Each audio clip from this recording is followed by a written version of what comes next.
Good morning. So glad that you guys are here. Even if you're watching on replay, good job. My name is Dawn Clevisol. My business is Stress-Free Bookkeeping. I recently, over the last year, discovered Profit First, probably like a lot of you did, and I loved it so much that I have become a certified Profit First professional. And today I'm going to be reading to you from chapter 5. But before I do that, I just wanted to talk to you a little bit about making the commitment to follow Profit First. So you've read the book, you've gotten excited about the concepts, you see that it can be easy to start setting aside profits and stop putting yourself last in your business, right?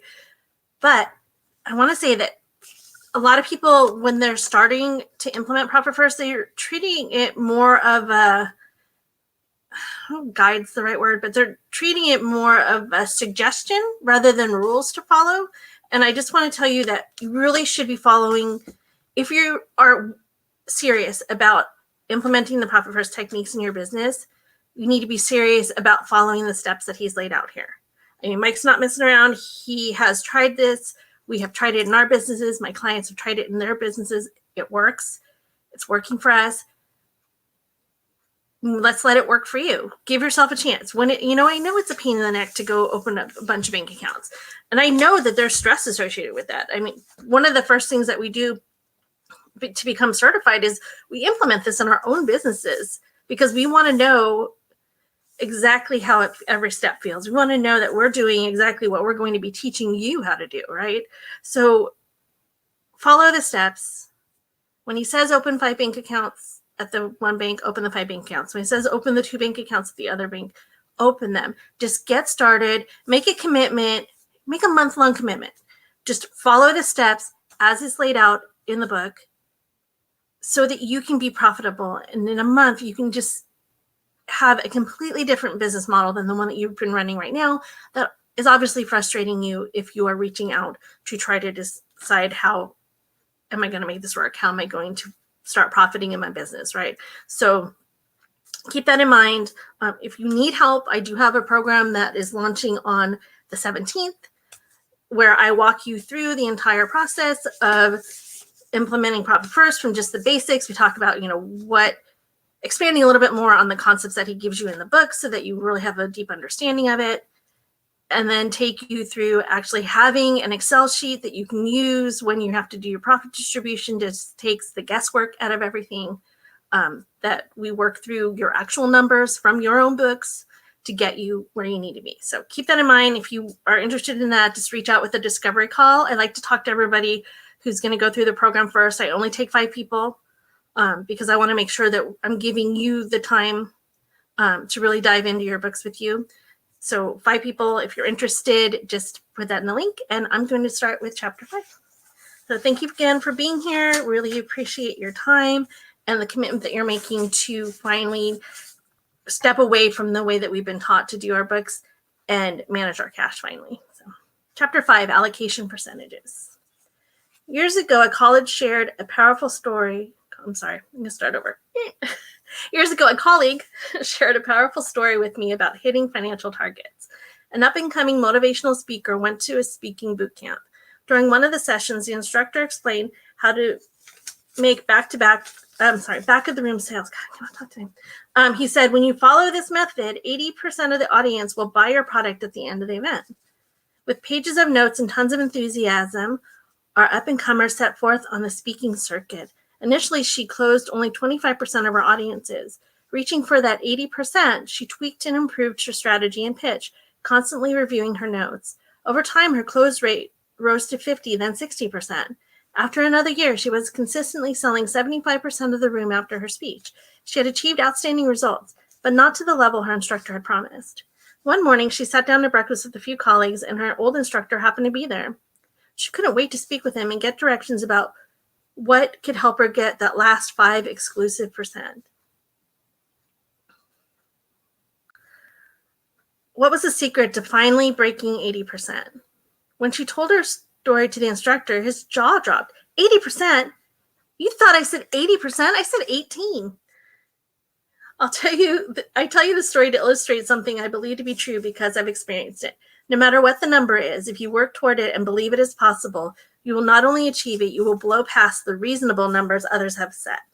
Profit First works on so many levels. It begins with setting allocation percentages, the amount that you will transfer to the profit, owner's comp, and tax accounts, which we will sort out in this chapter. By the end of this chapter, you'll have customized assessment of your business. If you'd rather jump right in and start implementing Profit First, turn to chapter 6.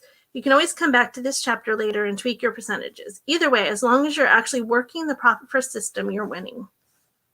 2 common problems. The instant assessment is based on ranges. Every business is slightly different, though your business and your industry are not nearly as unique as you may think. The numbers you came up with in the instant assessment won't be perfect, but they are probably close to what you'll end up with after a more detailed assessment. Before we dig in, I want to address 2 common problems entrepreneurs face when they decide to start following the Profit First system, and they do not go hand in hand. Okay. 1, don't get bogged down in the details. First, some entrepreneurs make the mistake of getting trapped in the details, spending hours, days, weeks, or longer perfecting their percentages before they do anything. Worse, some entrepreneurs get stuck in the minute, never get around to doing anything. It's our old nemesis, analysis paralysis.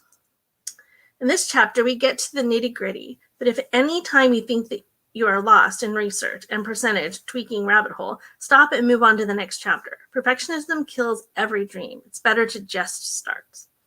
2, look before you leap. On the other hand, if you're like me, you might make the common mistake of taking an action too big and too fast. I'm the type who starts before I have all the information because most of the learning occurs in doing anyway. Me too. But I put success at risk when I go into a situation ill-prepared. In those cases, my ego blames the system when the mistakes were simply due to the fact that I didn't put in the necessary preparation. I've seen entrepreneurs kickstart their Profit First system by taking a profit percentage of 20% immediately. They say, it's so simple. I get it. Bama, 20%, I'm done. Next problem. Oh, not so fast, Chiefy. This is a classic mistake, one I've made myself. Going full throttle into Profit First on the first day is like donating 5 gallons of blood at your blood drive. You know what would happen if you tried to do that? You would die. The body has less than 2 gallons of blood pumping through it, so you'd keel over way before you reached your 5-gallon goal anyway. However, there's a way to reach your goal in a safe way. If we donate small amounts over time, eventually we will donate 5 gallons cumulatively. The target allocation percentages, which we call TAPs, are simply the targets you are moving toward. To be clear, TAPs are not, and I repeat, not your starting point. This is also something that I see a lot of people make the mistake. They'll flip to the chart, got it, and they'll try to implement it, and it doesn't work, and then they give up. So back to Mike. I derived the TAPs from surveys, evaluations of approximately 1,000 of the most fiscally elite companies across all industries and of all sizes, as well as an analysis of some of the thousands of companies who have implemented Profit First and, as a result, joined the fiscal elite. Aspire to move toward TAPs. At any point, you may be thinking, Mike, you don't know my industry. I can never hit those numbers. This is when I have to bring out the big guns. People like Henry Ford, who said, if you think you can or think you can't, you're right. Be optimistic when you assume profit capabilities for your business or your industry. In other words, think you can. Your business may currently have better numbers than the TAPs. If that's you, congratulations. This does not mean that you can slow things down. However, you still need to push yourself. Try to become the elite of the elite. Current allocation percentages. Current allocation percentages, or CAPs, is where your business is today. This is the number you will adjust slowly but consistently over time to get closer and closer to the TAPs. For example, the Profit First TAP for your business size may be 20, but your historical profit allocations may have been 0%. If that's you, don't fret, it is common. If you haven't made any profit allocations until now, then your profit cap is at 0%. For your company to join the fiscal elite, you will slowly, deliberately, and consistently move toward the TAPs. What you will do is move from 0% profit cap to 1%. Then, next quarter, you will move your cap to 3%, and the next quarter, 5%. Some people hear what I just shared about caps and think, I've been told to go big or go home, so I'm going all in and taking every sinking penny for my profit and me. If you hoard most of the food at the table for yourself, you're not leaving any fuel for your business. Remember, your business, not you, is now living off of the leftovers, but your leftovers have to be enough for your business to continue to thrive. The key to successful profit-first implementation lies in stringing together a series of many small steps in a repeating pattern, so take it easy. While you slowly start to build up your profit-first muscle, we are also going to get you into a simple repeating pattern. Entrepreneurs typically manage their money in an erratic, noisy rhythm that causes confusion and panic. But by the end of the next chapter, you'll get into a simple rhythm that will give you clarity and control over your finances. Let's dig in. Your profit target allocation percentage, profit tab. Now, in my program, I do walk you through all of these things. So keep that in mind, because I think when you read, especially if you're like me and you read, the entire book in one day, you might be like crazy. So I'm glad that we're breaking it up for you. All right. The instant assessment is a starting point for all target allocation percentages. If you're the analytical type, you can refine the TAPs to be more specific to your industry. This is not necessary, by the way, because TAPs are simply targets. As you move along and adjust your caps, you will naturally find what works for you. Now you need to do a bit of research to set more specific target numbers. Here are a few ways to approach this. 1. Research public companies. Look at the financial reports public companies are required to make available. Do a quick internet search, usually the term financial market overview, and you'll find dozens of websites that report the financials for public companies. Look up at least 5 companies in your industry or similar industry. If you don't find your niche, try expanding. For instance, if you find no public DJ companies, expand to entertainment companies and select 5 that come close. Tip: my preference is marketwatch.com for these reports because the site is easy to navigate. You may also try Yahoo Finance and Google Finance. For our purposes, look up the income statements for the last 3 to 5 years. If you really want to dig in, check out the balance sheets and cash flow statements for these companies too. For each year, divide the net income, profit number, by the total sales revenue number. Then come up with an average. This is how you'll find the profit percentage for any company. Do this for each of the 5 public companies that you looked at, and you will find the overall industry profit range. Use that overall industry profit range as your profit tab. And again, tab is your target. That's not where you're going to be right starting off. So if those numbers are high, don't forget. 2. Review your tax returns for the last 3 to 5 years and determine your most profitable year based on percentages, not on dollar amounts. Why do we want the percentage? Because a $1 billion company that reports only $1 million in profits is in big trouble. Even if it only had one bad day, $1 million wouldn't be enough to bail it out. But a $5 million company that reports $1 million in profit is kicking butt and taking names. That little old company spits at bad days. 3, or the easiest way, just pick your profit percentage based on the projection revenue for this year. Using revenue for the past 12 months from the instant assessment form you filled out in chapter 4. You did fill it out, right? Remember, the form is also available for free download from the resources section at mikemichalowicz.com. Perhaps you'll never quite reach your TAPs to which you aspire, but they will force you to constantly think about what you're doing and how you're doing it so that you get closer. Or maybe you can beat the TAPs. Maybe you can become the new industry standard for TAPs. That would be badass. When you do surpass your TAPs, tell me about it. I want to tell everyone else to elevate his or her game. Because at this point, your profit account will fund your profit distributions and serve as your rainy day fund. You'll want your cap to grow past 5% quickly. If you save 5% of your company's annual income, for example, that represents about 21 days of operating cash, which would help you keep your business afloat if your income were to plummet. If your income dried up, you would stop contributing to your profit account and tax account and stop profit distributions to owners. 3 weeks is not much time to fix the problem, but Armageddon rarely happens. More often, revenue slows down over time, and you'll have at least something coming in during lean times. Kind of like a hangnail again instead of Armageddon. Bad joke, I know, but I like it, so it stays. If your sales were to stop completely and not a single deposit coming in, here's a good longevity rule of thumb. 1. 5% of profit allocation equals 3 weeks of operating cash.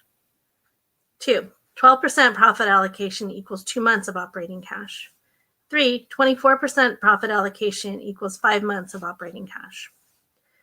Why is it that as profit allocation percentage basically double, business longevity almost triples? The math doesn't seem to make sense at first glance, but it does make sense. The bigger your profit allocation percentage, the more efficiently you are running your business, which means less in operating expenses. So not only do you have more saved up with a higher profit first percentage, you spend less, which affords you even more time. Owner's comp tap. Gone are the days when you paid everyone but yourself and had to support your life with credit cards and loans from the in-laws. Remember, your business is supposed to serve you. You are not in service to your business. No more leftovers for you.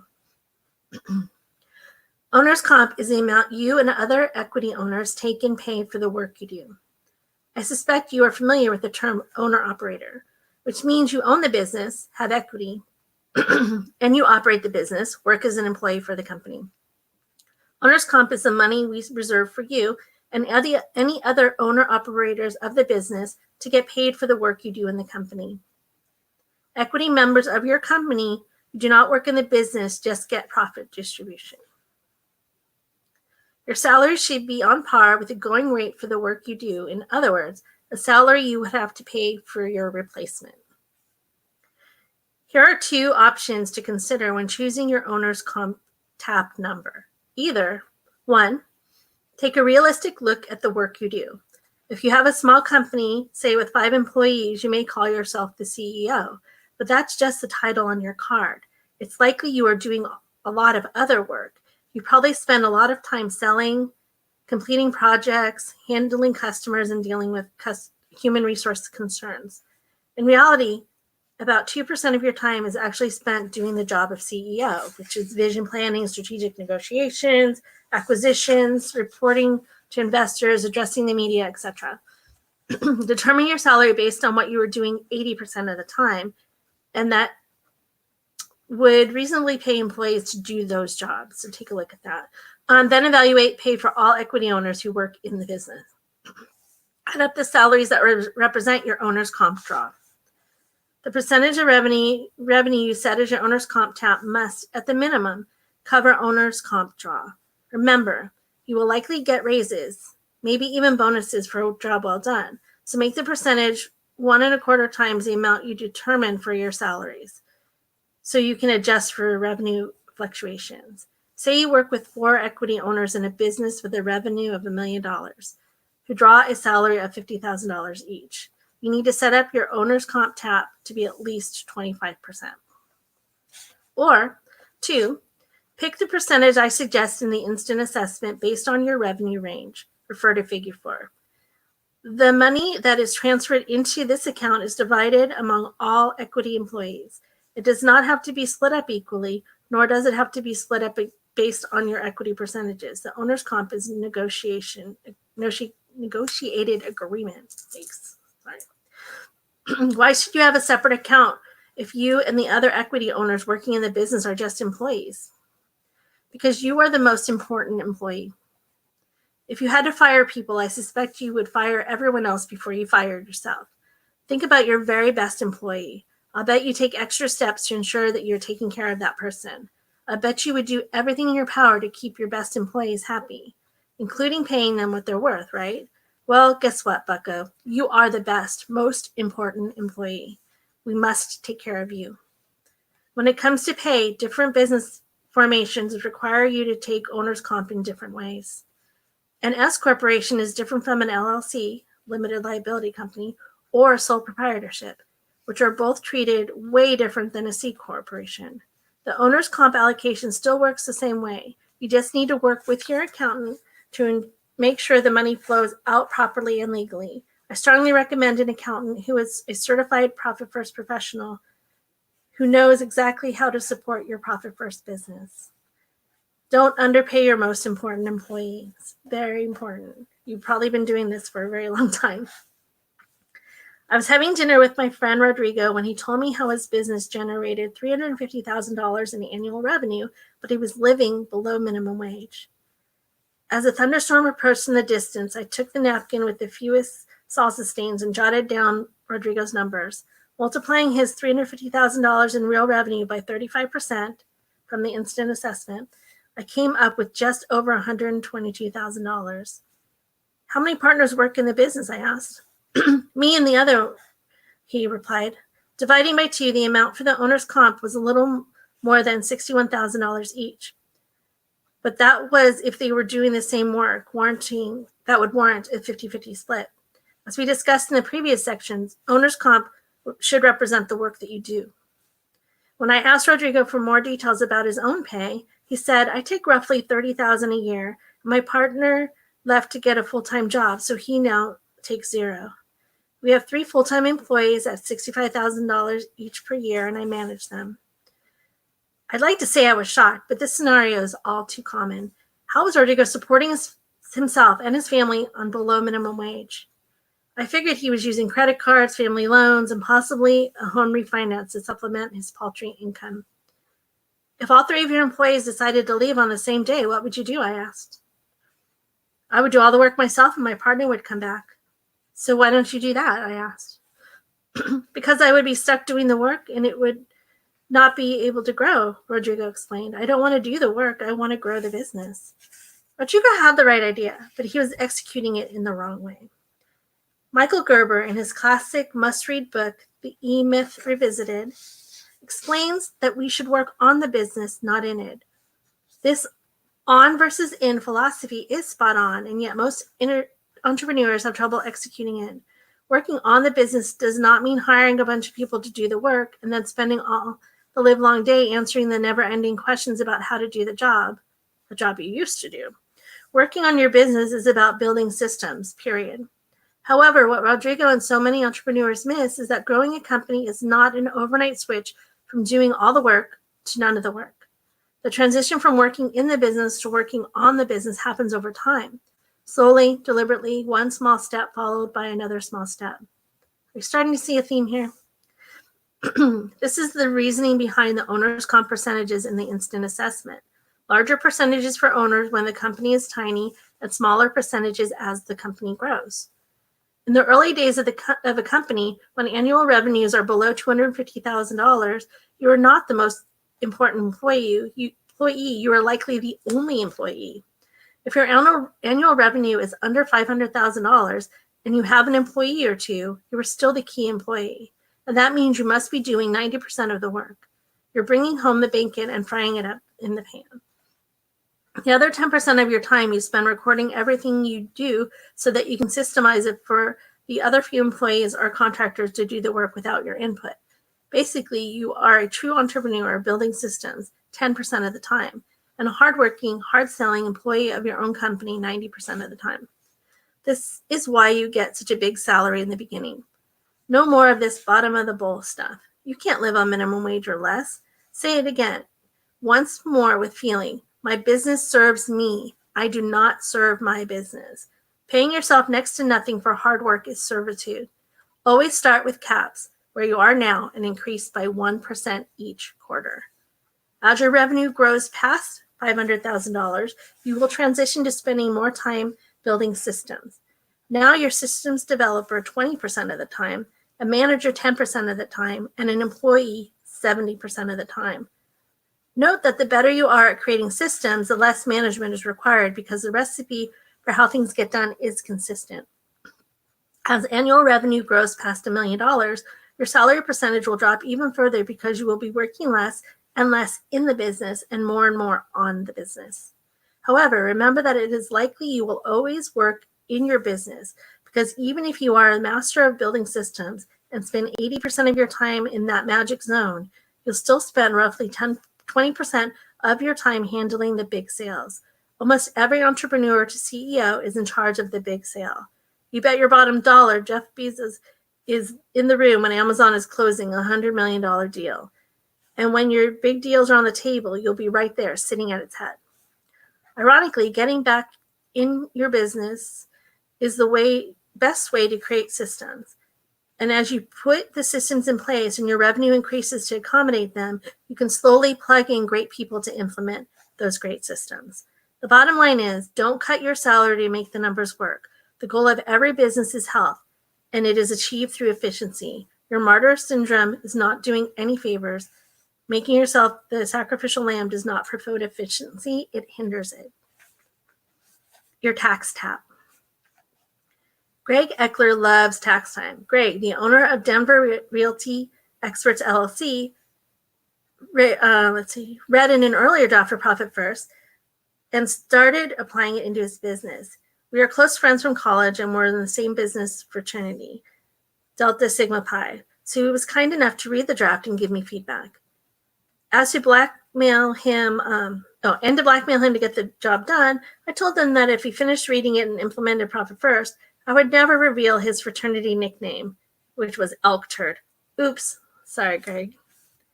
Back to Greg and his bizarre love of tax time. I mean, who loves tax time? Good old Elk Turd, that's who. And why does he love tax time? Because one of the benefits of using Profit First system is that Greg no longer worries about having enough money to pay his taxes. This is huge, you guys. It's so nice to know that the money's already in the bank and you don't have to try to come up with it out of thin air. I have all my docs to my accountants by January 4th because I can't wait to hear back from them about what I owe. I had $30,000 in my tax account at the end of 2015 and only needed $10,000 to cover my bill. Woohoo, bonus time. Greg told me he had stuck with the Profit First system since it started and sees no reason to stop. It's a peace of mind knowing that everything is taken care of with the quick glance at my bank app. Log in, peace. Profit First is not about accounting to the exact penny. That's what your bookkeeper and accountant do. It is about handling your accounting quickly and easily with the numbers that are as close to accurate as possible. We work percentages off of the real revenue, and this is true for all of your small plate accounts. The tax plate, so we are clear, is designed to pay direct tax liabilities of the business, and this is a big one, the personal income taxes of the owners. Let me say that again because this often gets missed. Your company, assuming you own it, will reserve your personal income tax liability for you and then pay it. Here's the deal. You started your business in part to achieve financial freedom. So if that's true, shouldn't your company pay your taxes for you? Hell yeah. So that is exactly what is going to happen. When your taxes are due and you submit your quarterlies, the company will send the payment in for you. Don't get stuck in the micro details here. The system also works if you have taxes drawn from your paycheck. Maybe you don't take distributions as you would from an LLC, but you take a paycheck from an S Corp or a C Corp. Then the company will reimburse you for the taxes. All taxes, including, scratch that, especially yours, are paid by your business, not you. Got it? Good. First step in getting your tax tap is determine your income tax rate. Tax range all over the place, depending on your amount of personal income and corporate profit and the area you live in. As of this writing, many entrepreneurs have an average income tax rate of 35% or so. For others, it will be less, and in some countries, it can be 60% or more. One goal of the Profit First system is that the company takes care of all forms of tax responsibility. It's mandatory that you talk with your accountant so she can advise you on all the ways you and your business will be taxed. Here are 3 different approaches to determining your tax tap. 1, look at your personal and business tax returns. Add up your taxes and then determine the percentage of taxes you paid compared to your real revenue. Do this again for the prior 2 years. Looking at your taxes as a percentage of real revenue for the last 3 years will give you a good sense of your ongoing tax responsibility. 2, from your accountant, get your estimated tax responsibility for your business year to date, and then determine your tax percentage of your year-to-date revenue. 3, or simply use 35% for US-based businesses, and if you have a business in another country, simply use the average prevailing rate of taxes for an individual in your income tax rate as your tax number. This may not be perfect, but it's usually pretty effective. And while the optimal number will have you either paying additional taxes at the end of the year, nor receiving a refund, will neither have you paying additional taxes or receiving a refund, it's better to guess a little too high and get a refund and consider what to do with the extra cash than to get a call from your accountant, Keith, because you don't have enough money and you have to ask your daughter if you can borrow money from her piggy bank. Trust me. But hold on. If the tax rate is 35%, again, for U.S. citizens with high levels of income, why would I only reserve 50% for taxes, as noted in the instant assessment that I shared earlier? Let's do the simple math. A little simple math. Now we are going to determine the percentage that stays in your operating account after you move money to your profit account, your owner's comp account. I think I said that wrong. I'm going to start over. Now we're going to determine the percentage that stays in your OPEX, which is your operating expense account, after you move money to profit account, owner's comp account, and tax account. The amount left over for expenses is likely going to be somewhere between 40 to 60%. This is the money you have available to pay all of your expenses. Next, subtract the percentage from 100%. If your total operating expense account is 55%, you're left with 45%. The 45% is the amount you will be taxed on. More often than not, expenses are not taxed. This is why some accountants encourage you to buy equipment or make other large purchases at the end of the year. Now multiply your non-operating percentage, in this case 45%, by your taxable income percentage, in this case 35%, and you end up with a percentage of approximately 16%, which is your tax percentage. Now that you have a more accurate picture of your actual percentages, you're ready to get started. In the next chapter, I'll talk you through the first year of Profit First and beyond, and outline everything you need to know from day one. Congratulations, you survived. Send me a selfie. I can sense your hunger to put it into practice in your business. Wipe that drool off your chin and let's start doing it. Take action, apply your advanced knowledge. So here's your action steps for this chapter, which is chapter 5. Step 1, following the steps detailed above, determine your custom profit, owner's comp, tax percentages based on your industry and other factors. Set these at your targets. This is the X on the map of where we are heading, but is not where we are starting. Step 2, because you choose to get down to the nitty-gritty and determine your exact profit, owner's comp, and tax percentages, stop now and adjust the numbers in your instant assessment chart. Step 3, set your caps. For the remainder of this quarter, set your caps 1% better than you have done historically, meaning increase your profit, owner's comp, and tax all by 1% and cut your operating expenses by 3%. Every quarter, we will push the caps to an even better percentage. Over time, you will continue a relentless march towards a healthier and I swear it says healthier and healthy. Oh, I guess, yeah. Okay, I'm going to read that. So it's kind of over time, you will continue a relentless march towards a healthier and healthier company and a fatter and fatter wallet. And wouldn't that be great? Hey, it's going to be awesome when you guys get there. So what have we learned? This is a more detailed approach, right, to implementing Profit First, which is something that I mentioned in Chapter 4. Chapter 4 is the instant assessment, but what we do in the course is we dive a little bit deeper in there. We actually use your numbers rather than using hey, I think it was this much, hey, I think it was that much, which is what the quick assessment is. We dive deeper into that so that you're actually using your numbers. And I do have other programs if you wanted to run what he just talked about in Chapter 5. I have something called an e-crop that I do for your company. And what we do is we take a couple years worth of data and I crunch all the numbers for you and create this beautiful report for you that tells you exactly, like I said, your exact percentages that are custom to you. So those are options for you. Thank you so much for joining me today. I really appreciate it. If you're interested in a discovery call, I will post the link once we are all done here. So have a wonderful rest of your day. And it looks like we're on target for time. So yay. Have a profitable week. And I will end this broadcast somehow. There we go. Goodbye.